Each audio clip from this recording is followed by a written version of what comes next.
Est-ce que tu te souviens du jeu qui t'a le plus marqué quand t'étais petit? Je te pose la question parce que la dernière fois, j'étais posé chez moi, sur mon canapé. J'avais pas internet et je trouvais vraiment le temps long, mais genre vraiment long, à tel point que j'ai fini par me poser la question.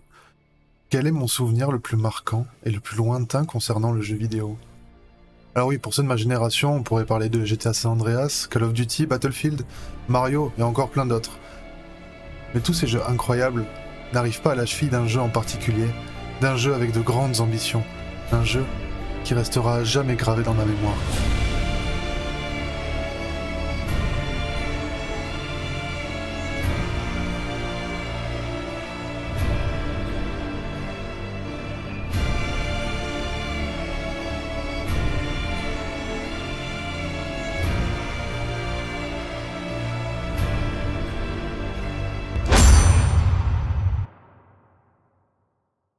J'avais environ 8 ans à cette époque, et régulièrement, mon frère jouait au PC dans la chambre de ma sœur avec elle. Mon souvenir est tellement précis que je me rappelle même que ma sœur avait un PC qui faisait vraiment gaming pour l'époque, genre avec des LED bleues, boîtier noir et tout. Bref, un week-end, j'avais rien à faire. Et je les ai rejoints pour comprendre pourquoi ils restaient autant de temps devant l'ordi, et en franchissant la porte de la chambre, je me suis assis à côté d'eux. Et à mon tour, je n'ai pas lâché l'écran des yeux. Pourquoi ? Parce qu'à l'époque, les jeux qui sortaient ressemblaient à ça, ou encore à ça. Mais là, à ce moment précis, je venais de découvrir un autre game bien au-dessus de ce que je connaissais. Là, ils ont pas lancé un jeu moche, sans âme, ou quoi que ce soit. Ils ont lancé ça.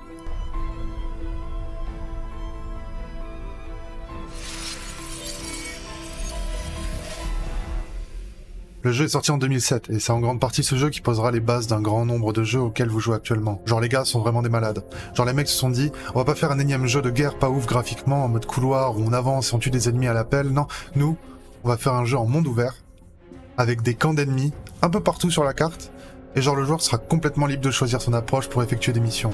Et genre il aura une combinaison de soldats du futur, avec 4 modes de fonctionnement, il pourra courir vite avec la vitesse maximale, il pourra être discret et faire les missions en mode infiltration avec le mode camouflage. Si c'est vraiment un bourrin, il pourra même tout péter sur la map, utiliser plein de gadgets de son environnement, balancer des barils sur les ennemis pour les tuer avec la force maximale, et il pourra même utiliser l'armure maximale pour résister aux attaques ennemies. Et en plus il pourra modifier l'équipement de son arme en temps réel pour renforcer son choix d'approche. Et en plus le jeu sera beau, tellement beau et gourmand en ressources qu'à l'époque, pour savoir qui avait la plus grosse config, c'était toujours la même phrase qui revenait. Est-ce que tu fais tourner Crysis? Donc comment vous dire qu'à l'époque, j'ai compris pourquoi mon frère et ma sœur restaient autant de temps devant le PC. Parce que Crysis 1 t'offrait la liberté de choisir l'option que tu voulais pour finir tes missions, à tel point que vous pouvez même finir le jeu sans tuer un seul ennemi. Mais une autre question me trottait en tête. D'où sort ce jeu? Bon, on est en 1988, on n'est pas trop sur la vague des bouffeurs de cartes graphiques. Ça reste vraiment une niche de techos, voilà quoi. Et pourtant, les consoles commençaient à débarquer sur le marché, à se démocratiser petit à petit. Les ordinateurs aussi commencent à rentrer timidement dans les foyers, avec la Commodore 64 ou l'Amiga. Mais à cette époque-là, bon, quand t'avais une Amiga, tu faisais principalement du traitement de texte, de la compta, et si tu poussais vraiment le délire, tu pouvais potentiellement faire du montage vidéo. Pas pour les frères Sevat. Les frères Sevat, eux, à la minute où ils ont eu l'Amiga entre les mains, ils en avaient rien à foutre de la compta et du traitement de texte. Eux, ils voulaient coder un jeu. Et ils l'ont fait. Ils ont codé un jeu de boxe taille. Problème, le jeu n'a jamais été édité, car il tournait sur Amiga et qu'il était déjà obsolète. Faire des jeux c'est bien, mais si personne sait quitter, c'est compliqué. Alors en 1997, les trois frères se réunissent et créent Crytek. Bon, le studio est créé, mais comment tu fais pour montrer que t'es un crack? Sortir un jeu? Non, on est personne. Il y a déjà des gros studios qui sont en place, si on sort un jeu, il va flop, c'est sûr. Non, c'est pas la peine. Mais alors, comment faire pour montrer que t'es des cracks sans faire de jeu? C'est simple. Tu crées l'un des moteurs graphiques les plus avancés technologiquement, tu fais une démo graphique que tu files à Nvidia pour montrer la puissance de cette dernière carte graphique, et le tour est joué.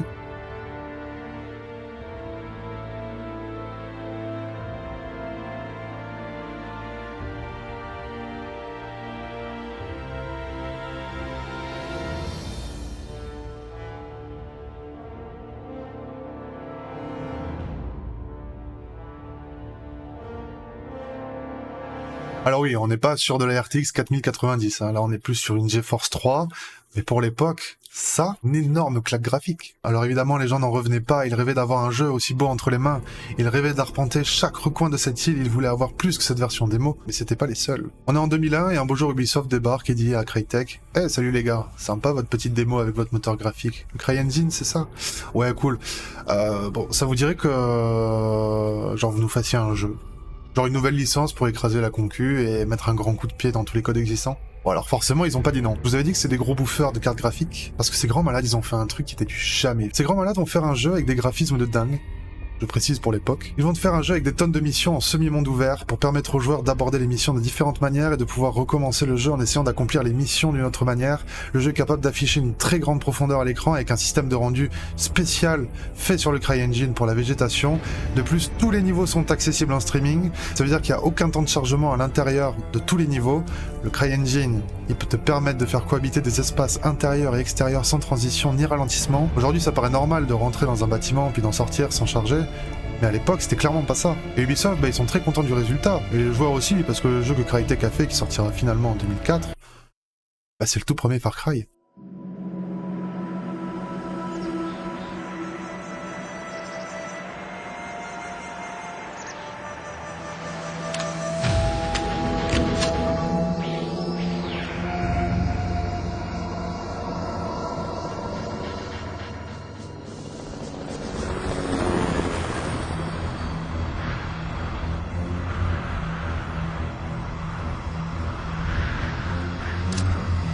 Just noise, I guess. Like right!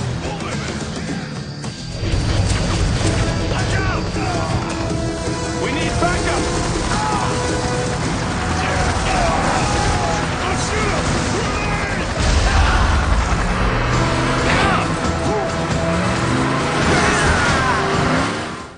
Et là, on est clairement sur un braquage. C'est le jackpot, 2,5 millions de copies vendues. Ubisoft frotte les mains et Crytek ont réussi leur coup. Ils ont tellement bien réussi leur coup que Ubisoft leur demande une suite, ce à quoi Crytek va évidemment répondre non.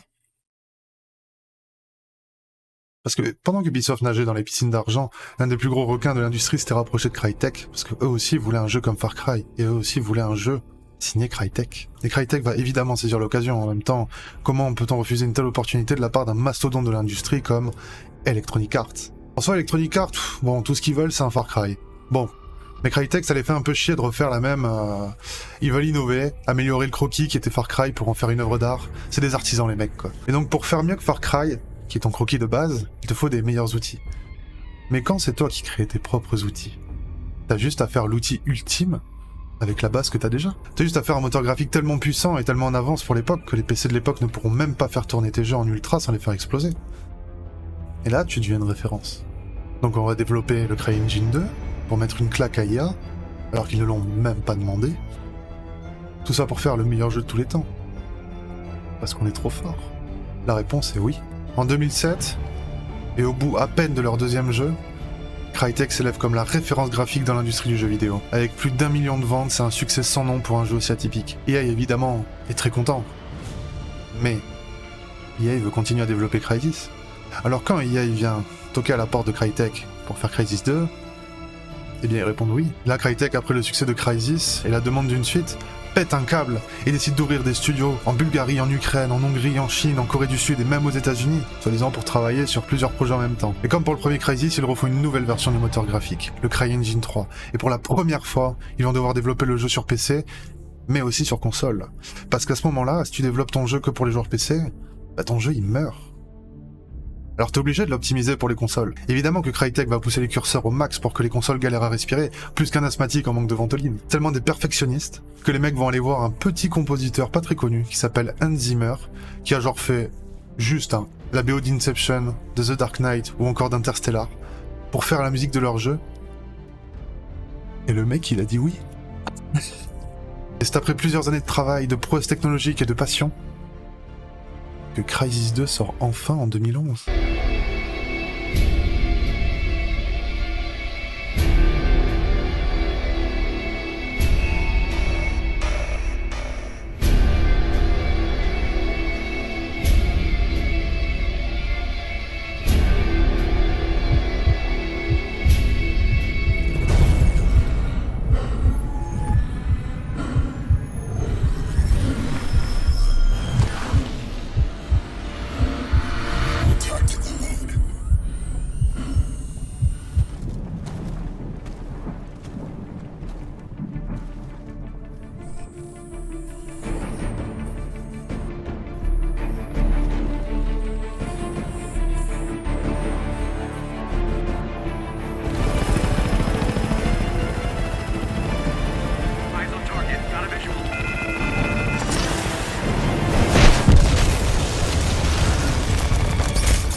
Personnellement, c'est avec ce jeu-là que j'ai découvert la saga Crysis sur Xbox 360.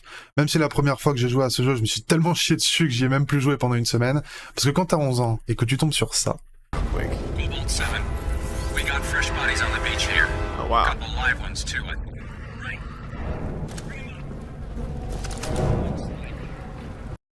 Bah tu te chies dessus. Bah tu te chies dessus. Je suis désolé. Voilà, je me suis chié dessus. Bon. Le jeu était tellement beau, et il est toujours, parce que l'avantage des Crysis, c'est qu'il reste extrêmement jouable, même aujourd'hui.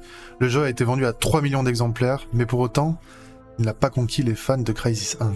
Graphiquement, le jeu est une claque, certes, mais le gameplay est un gameplay couloir. Tout ce qui faisait que Crysis 1 sortait du lot, c'était son monde plein de vie et ouvert. Mais pour adapter le jeu aux versions console, ils ont dû diminuer les maps et donc supprimer le monde ouvert et redevenir le jeu couloir qu'ils voulaient absolument éviter. Pour autant, le jeu aura marqué son époque et aura su se distinguer de par son multijoueur original. C'est déjà ça. Mais EA redébarque dans les bureaux de Crytek pour une autre suite. Crytek se met au travail, en prenant compte des critiques qui avaient été faites sur Crysis 2 par les fans de la licence.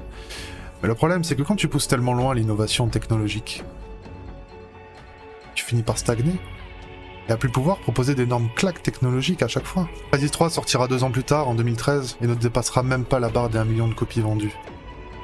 Alors oui, ils ont essayé de mixer le jeu couloir avec un semi-open world, mais sans grand succès. Oui, le jeu est magnifique, mais ne tournait pas bien sur des consoles dû à une technologie vieillissante. L'un des seuls arguments de vente était l'utilisation de l'arc avec plusieurs types de flèches, mais c'était clairement trop peu pour l'exposer comme un élément de gameplay majeur. Personnellement, j'ai adoré Crysis 2 et Crysis 3, ainsi que leur multijoueur, mais à trop vouloir pousser la licence à une perfection technologique et graphique, Crytek s'est perdu en oubliant l'essence même de sa licence, sa liberté de gameplay. Après ça, ils fermeront plusieurs studios, et reviendront sur la scène du gaming avec des jeux comme Robinson's The Journey, ou encore Unshowdown, mais sans grand succès. Ils ont également sorti la trilogie Crysis en remasterisé, que je vous invite à faire si vous ne connaissez pas la licence. Un Crysis 4 serait dans les cartons de Crytek, mais est-ce que ce ne serait pas le clou qui fermerait le cercueil d'une franchise à succès ayant permis à tous les open world actuels d'exister? L'avenir nous le dira.